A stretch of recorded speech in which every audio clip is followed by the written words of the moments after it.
যুদ্ধ কখনোই ভালো কিছু বয়ে আনে না। গেল কয়েক বছরে যুদ্ধের ভয়াবহতা ভোগাচ্ছে বিশ্বের বিভিন্ন দেশের মানুষকে। ডোনাল্ড ট্রাম্প যখন ইরান ইসরায়েল যুদ্ধে জড়াবেন কিনা ভাবছেন, তখন তাকে না জড়াতে বিক্ষোভ করছেন নিজ দেশেরই সাধারণ মানুষ।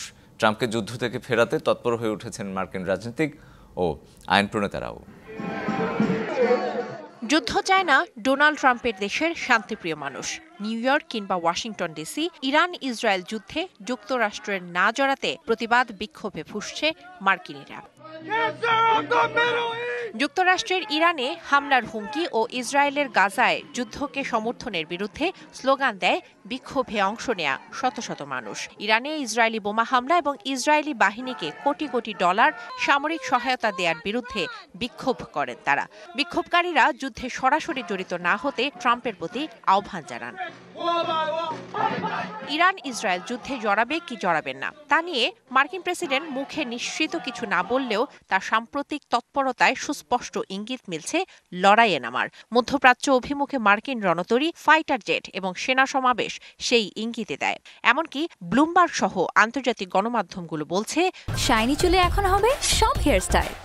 সিল্কোর দ্বিগুণ শাইনি চুল প্রতিদিন।